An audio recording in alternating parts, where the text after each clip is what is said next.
I quickly want to apologize beforehand on this video because my microphone is not working.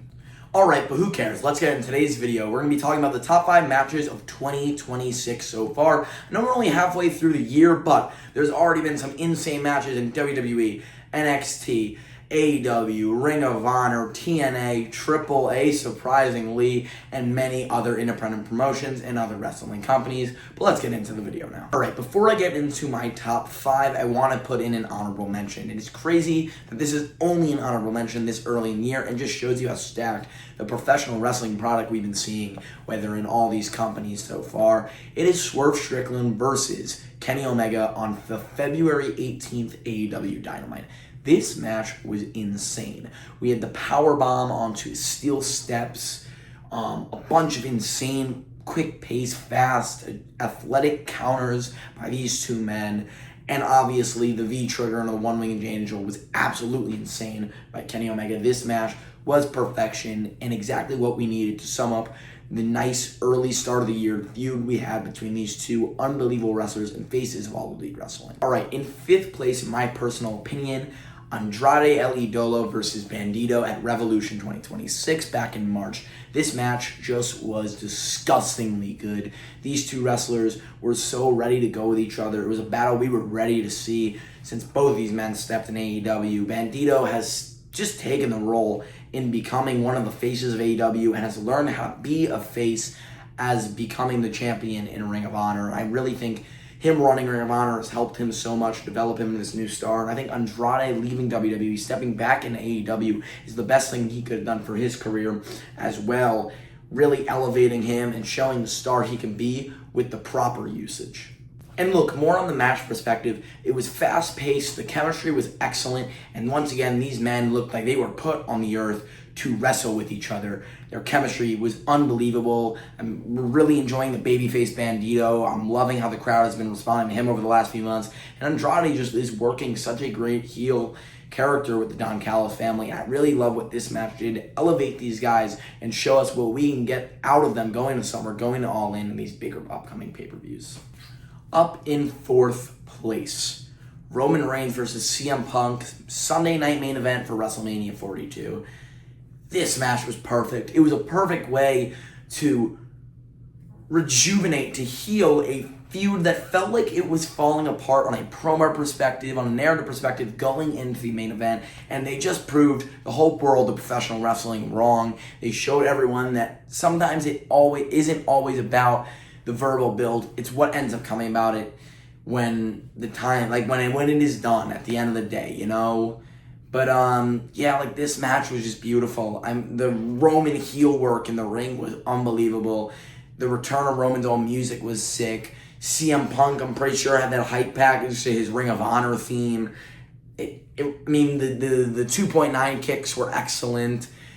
I liked the storytelling where CM Punk had Roman on his back and just was too old and too tired to get Roman into the GTS and take advantage and win this match. And I think it was a great way of using the wrestling to tell the story.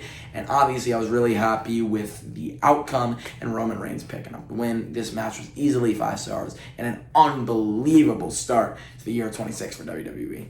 Alright, well, up in 3rd place, Hiroshi Tanahashi versus Kazuchika Okada at Wrestle Kingdom 20 in Hiroshi Tanahashi's final ever match. This match was perfect. It was a perfect way to end the historic, astounding career that Hiroshi Tanahashi put up in New Japan. It was a great stage to be ending at their biggest premium live event or whatever you want to call it. It was just such a good show and such a good main event to cap it off with two of NJPW's greatest wrestlers of all time, Kazuchika Okada and Hiroshi Tanahashi. But beyond the narrative, beyond the hype around the match, it just showed up and performed, and these guys did such a great job with their in-ring chemistry and put on such a great final match for Hiroshi Tanahashi. Alright, this might be controversial because a lot of people have so many other great matches this year going higher. Kazuchika Okada versus Konosuke Takeshita was unbelievable. Kyle Fletcher versus Mark Briscoe was unbelievable. There's so many good matches I can go with, and that's what makes this year so tough. But if you're coming to me and asking me for my favorite match and top 2, there's going to be ones that some people might not agree with, I just personally love. But My second place, FTR versus Cope and Cage in an I Quit match at Double or Nothing. This match was insane. Obviously, I have the bias because I was there. It was such an unbelievable atmosphere, such an unbelievable match. Beth Phoenix showing up in AEW. It was awesome.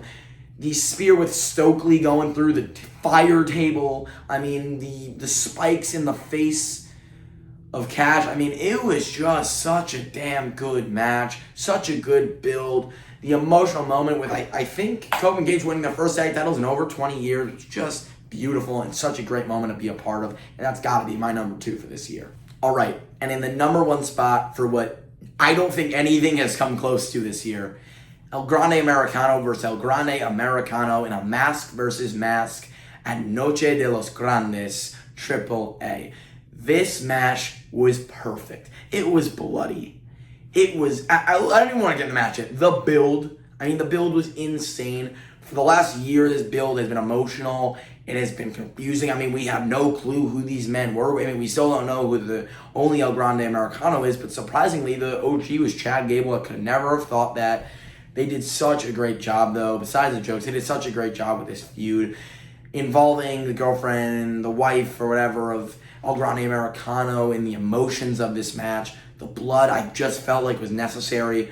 Chad Gable, or the OG El Grande Americano, bringing his family into the ring after the match. It really just felt real. The crowd was insane at AAA. They worshipped El Grande Americano. They love this man. I'm not surprised if we go into Triple Mania and he takes that title off Dominic Mysterio like that. He is so unbelievable. He's a great attraction, and I'm so happy for him and for Ludwig Kaiser. Obviously, I've always been a big Ludwig fan. I'm very happy to see the work he's doing in AAA, the work he's doing as El Grande, and it's so great to see a guy like that who we always know is so talented finally pay off, finally find his groove, finally find his step, and take that step towards greatness in professional wrestling. Thank you guys so much for watching today's video. I'm sure you guys disagree with some of my opinions, but if you do, let me know in the comments below. What did you guys think were the best matches so far in 2026? Let me know in the comments below. Hit that like button, hit that subscribe button, and I will see you all in the next one. Wrestle Talk fam, peace out.